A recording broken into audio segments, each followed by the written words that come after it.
Okay, we're going to get started with the introduction talk about what is MiCorps and then covering some of the basics of the program. My name is Paul Steen. I am the stream monitoring manager of MiCorps. And let's see, I can't remember if I have an intro slide about me or not. I do. There's my email. So if you have any questions, please get in hold of me that way. That's the best way to get a hold of me.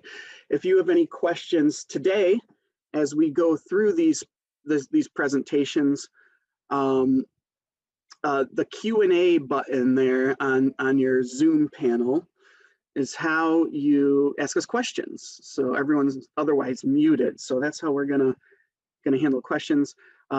Tamara Lipsy is here with us, and I'm going to have Tamara introduce herself. Hi, everyone. Can you hear me okay, Paul? My name is Tamara Lipsy. I am an aquatic biologist with the Michigan Department of Environment, Great Lakes, and Energy. I've been with the department for 18 years as an aquatic biologist.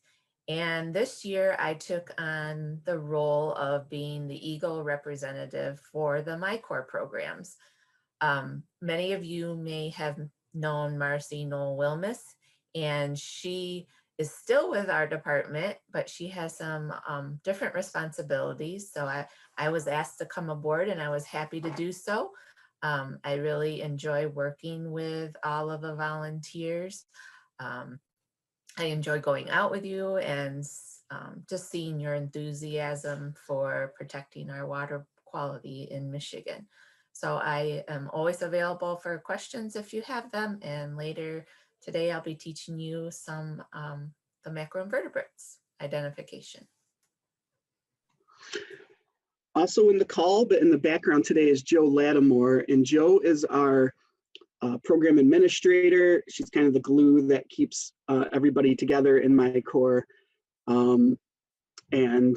She's the one hosting this Zoom, for example, and provides overall leadership on the program. So Joe is here. Joe's been with MiCorps since the beginning.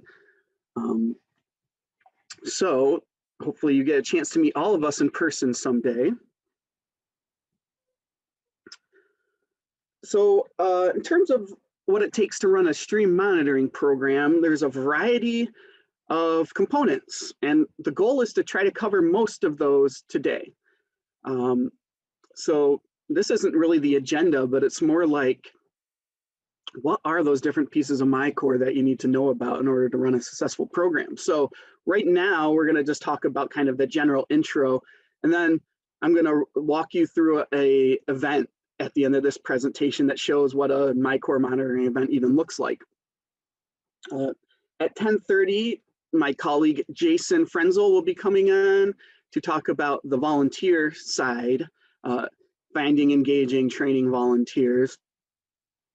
And then after Jason talks, we're going to have about an hour-long presentation on the specific procedures for collecting macroinvertebrates as well as the monitoring.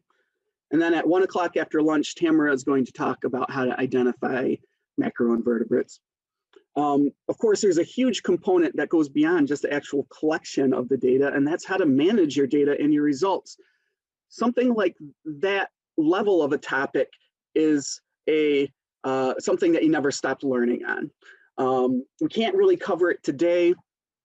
That's the kind of thing that you learn over time, going to conferences. MiCorps does have an annual conference in which we talk about this. It's just a non-ending conversation about what do you do with your data? How do you teach people in your community about what you're doing? How do you use your data to find areas in need of protection or restoration? How do you implement projects using your data as kind of the baseline for that? So all those things we can't cover today, but it's certainly part of the MiCorps program and experience. So going all the way back to 2003, this is when MiCorps was officially established. It took a couple years to really get up and running, and the first stream grants were distributed in 2005. So grants going out to nonprofits and local governments and universities to help them kickstart their own stream monitoring programs. There's also a lake program that's part of MiCorps, a lake monitoring program that looks at nutrients and water clarity and exotic plants, invasive plants. And also been going on for quite some time, a number of years. I don't know exactly, maybe as much as 20 years. There's also stream cleanup grants. And it was nice just a few months ago, those were officially added to MiCorps. So now MiCorps has stream monitoring, the stream cleanup, as well as lake monitoring, all within its umbrella. So that's a really nice addition. So what MiCorps intends to do is to network all of us professionals and the volunteers that we have working with us into this larger water quality monitoring network. So we get a chance to talk to each other, share procedures, share new concepts, make sure that that the nonprofit and the volunteer side of water monitoring does the same thing. And as a result, it makes all of our individual organizations' data more useful and reliable to organizations like Eagle. And you know, they know what they're getting when they use MiCorps data. But of course, it's not just all about data, it's also about changing and educating the public. That's our long-term battle, right? If the more we can teach and inform the public about these water quality issues, the better we are set for making real life differences going into the future.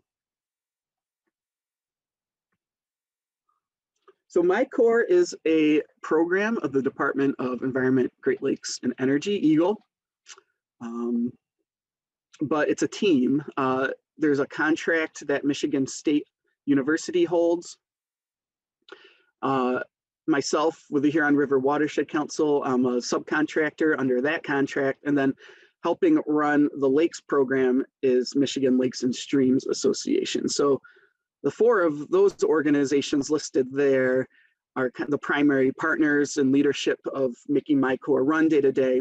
And of course, none of that would happen without other watershed councils and conservation districts and other nonprofits and individual volunteers who then give their time to collecting the data.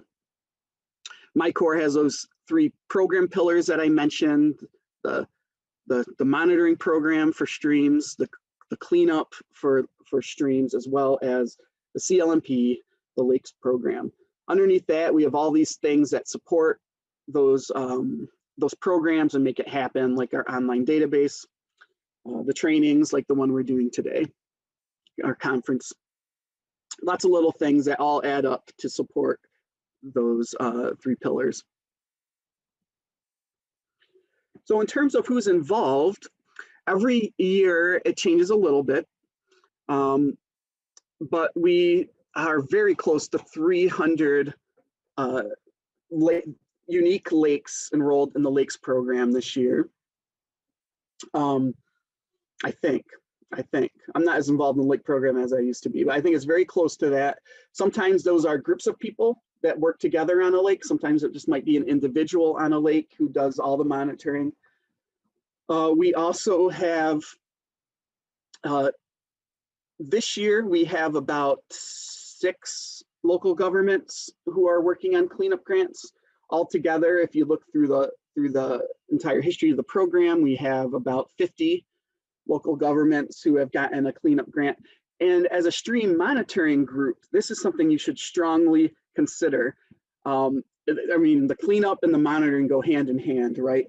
But here's the thing, for this particular grant, it requires you to be a local government to get it. If you are a conservation district, you qualify for this. If you are a watershed council, you do not. So you actually don't have the eligibility to get that grant. So what you need to do is partner up with a county or a township or a city, something in your watershed, and they're the ones that are going to get the grant, and you can work with them in carrying out this cleanup. So you should strongly consider that grant, which will come about next January. This past year, we did not even expend all the grant money that was available. So we did not have enough applicants.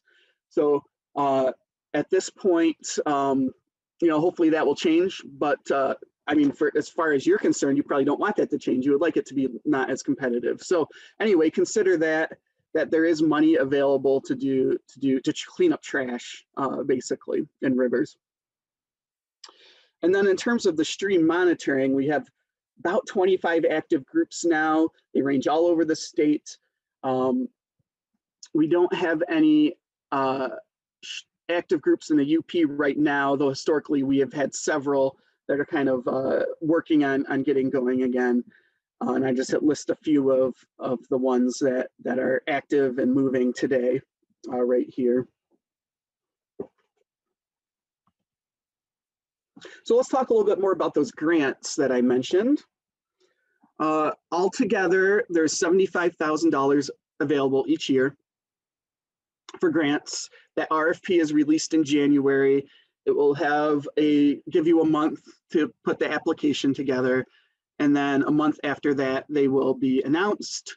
And then approximately a month after that, you will have the contract in hand to do the work. So this current year's batch has been operating since about the middle of May in terms of being able to spend that money. There is a implementation grant, which is the main grant for stream monitoring. That's a 2-year grant. It can go up to $20,000. It requires 25% match. It requires your organization to have an approved audit. So I know that's hard for many groups, but so that's a requirement, however. That grant starts you in the monitoring. It really jump starts you right into the monitoring almost immediately. So the fall after you get that grant, you will already be starting with your volunteers doing monitoring. So it happens within a few months of getting the grant, you are then holding monitoring events. So it's a fast timeline. So to make that easier on people, this startup grant was introduced. And what that is it's up to $3,000. It's just a 1-year grant. And what that does is it gives you time to learn the MiCorps system, to start thinking about your monitoring plan, to develop partners and stakeholders and find volunteers. And the intention is that you do that the first year, and then your second year you apply for your implementation grant. And then you're well primed to just kind of jump right into it and get that monitoring done. Now, after your implementation grant is over, which remember I said that lasts 2 years, we want groups to continue this process. We certainly don't want to give an implementation grant to a group that then only monitors 2 years and stops. That is not long enough to produce those long-term data trends to really see what's going on. We want you to continue. So there's this maintenance grant that's offered to all past MiCorps grantees, where you can get $2,000 to keep yourself going with basic equipment and provide a little bit of staff time. Well, it's $2,000 max, and on average, it should be about $1,000. And those are annual grants, though they are competitive grants, so you're not guaranteed to get them.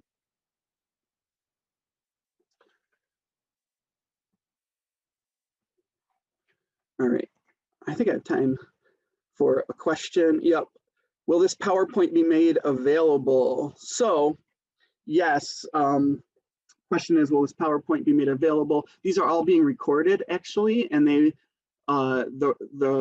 recordings will be made available on our website. I'll show you our website at some point in this presentation.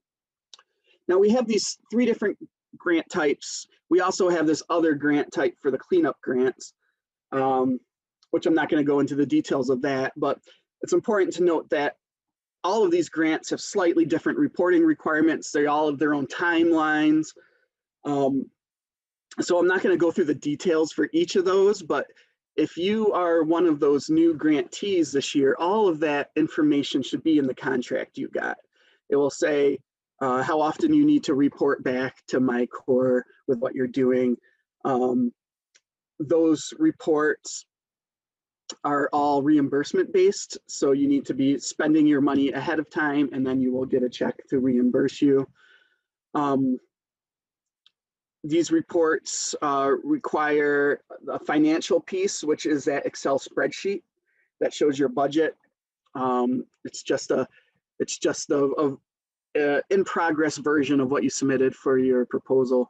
And then reports often also require narrative pieces, because we want to know what is it you have accomplished. So they're not meant, none of these are meant to be very long or administratively burdensome. And for most of the grants, you don't even have to do them very often, because we're trying to reduce that administrative burden. So in any case, all of those details are found in your contracts.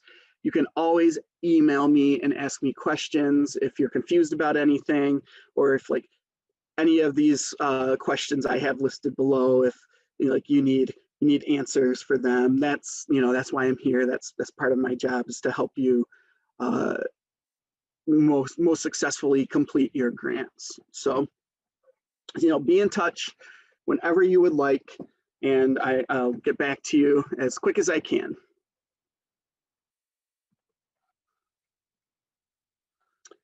Okay, a quality assurance project plan, a QAP.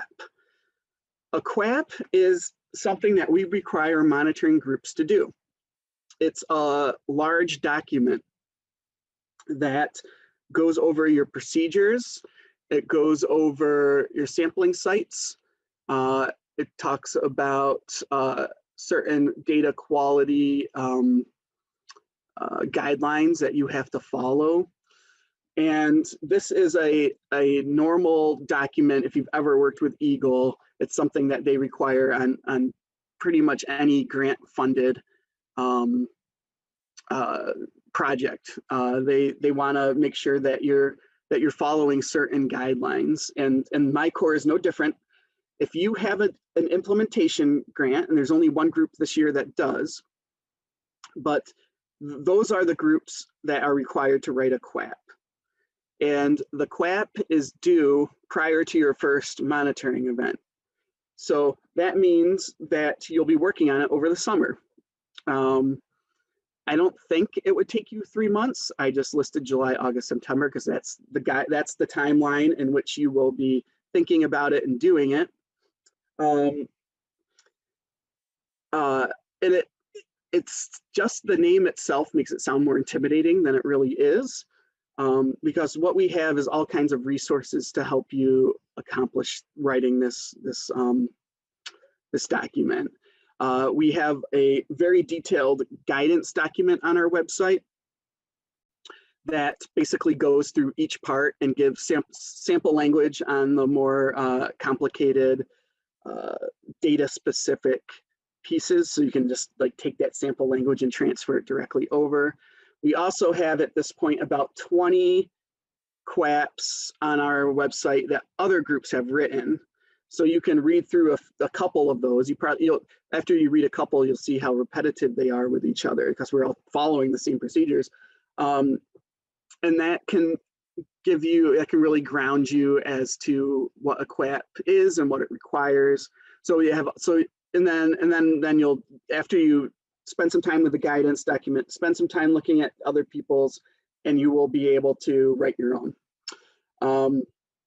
Revisions are asked to be done every 2 years. This may be a very simple, we have nothing to change, and I'll read it over again and sign off on it. But it may be we have changed quite a bit in our program. In any case, revisions are required every 2 years, and they're required to maintain a good standing with MiCorps and to continue to be qualified for the maintenance grant. Okay, so I already covered all that. Here is where on our website, if you go to the resources tab on MiCorps.net, you will see a section called quality assurance, and that's where you can find all of this information. Okay, I think I need to go a little faster. In terms of data management, you should be creating your own database that stores your data, however you want to do it, Excel, Access, whatever, GIS, whatever you need to do for your own purposes to store data. However, there is this, MiCorps does have an online database. This is where you share your data. That's never considered the primary place for your data. You should always have somewhere else that lists your own results so you can play with those results and figure for management purposes. But we do have this online database that people are required to use, and that's how you get one way that you can get your data out to the broader community. Okay, so what I want to do in the few minutes I have left is show you what an example event would look like. This would be if you were to come visit my group and go on a macrovertebrate monitoring, join a team, or I guess even see how it's run from the background. So this will give you a good sense of what you've gotten yourself into with MiCorps. Okay, so all this assumes non-COVID. We do things a little differently now, but hopefully go back to normal soon. So first of all, these programs all rely on volunteers. So that means you need to be constantly recruiting volunteers. You need to be doing publicity through a variety of different ways, and Jason can talk about some of that in order to get people interested in your program. At the same time, you're making sure your equipment is set up and ready to go. You're preparing your data sheets, your maps, any paperwork that you need to send out with your teams to help them. When you get really close to the event, you're going to be creating teams of people to go out together to do the monitoring. Now, it's a requirement that one of those people has to be a trained collector. I'll talk about that in a second. Now, our group, what we do with HRWC is we actually send our teams to 2 sites. This makes it about a 4-hour event. You could also send your teams to 1 site. There's no rule saying you have to do that. I have to do 2. So training for collectors is required, and that's because you don't want the first time someone is out holding a net in the river trying to collect stuff for your program.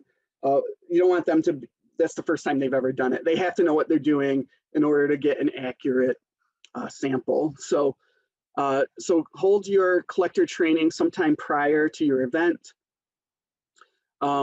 We also take the opportunity to just teach them more stream and watershed ecology to help build their relationship with the organization. But at the same time, they're practicing, they're getting into the water, they're practicing the procedures.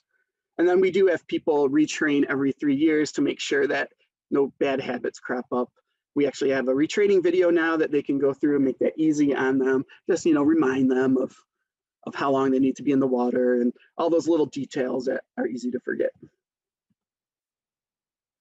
Okay, so we send people to 2 sites. We normally send groups to a good site and a bad site, and that's because seeing the contrast between them and seeing the different insects they can pull out in each one is pretty educational. In general, we assign groups to different locations every time. Some groups will assign the same team to the same site every event. You can do that. HRWC prefers not to, because we don't want groups so attached to a particular location that they're not willing to go other places. We try to get a commitment to our organization and the whole watershed rather than a commitment to a particular location. We think that's just healthier for the organization as a whole. So on the day of the event, we all gather together, the beautiful pre-COVID times before masks. They gather together in our meeting room and we give them some basic instructions, and they meet the other people on their team, and they get sent out. We give a little bit of instruction, but not too much instruction. Your typical average volunteer who isn't one of the leaders doesn't really need an extensive training. In fact, if you try to give them extensive trainings, it's just, it can scare people away. It takes more time than they really need. Really, a picker only needs about 10 minutes to be told what to do, as well as maybe some on-site training, and they'll be fine. So don't overtrain people for what is actually a pretty simple task. So they go out with their teams. We give them all their maps. Well, they're all doing the monitoring. Jason and I, and you'll meet Jason in just a couple of minutes, we're preparing for their return. We're getting all our bins ready to take their equipment back and sort everything and put out food for them and welcome them as they get back. So that's what happens. We're also cleaning off their gear when they get back, decontamination. They turn things in. Then we have an ID day. Now, it's okay to do identification days immediately, or you can also treat it as a different event and do it a couple weeks later. And what happens there is that the volunteers sort their macroinvertebrates into lookalike groups as best as they can. They're volunteers. They are not identification experts, and it's an educational event for them. And they're welcome to try their hand at actually identifying the insects, but we're very careful that any final result is always officially vetted by our ID experts. So while it's volunteers doing a lot of the sorting for you, which is really nice, it's the ID experts that give the official final result. And then follow-up. You're done for the season. You're looking at your data. You're following up with complaints. Something always happens to some group going out. They get lost, or the directions aren't good, or the map's a little wrong. So you always follow up with those people and make sure that they're happy, so that they know you're listening, and so they'll come back. Demonstrate success. Show that this event has meaning. Show your volunteers the final results. And then any other stakeholders or partners, this is your chance to keep them in the loop with results and reports, and continued follow-up with them. Whew. Okay, so that's all I wanted to cover in this presentation. But we have a question. And if anyone else has any questions, we just have a couple minutes. You can type them in. Nancy Carpenter asks, do the training sites have to be in the same watershed as the approved grant? No. If you want to go to a different location to do training, that's fine. Yep, I have no problem with that.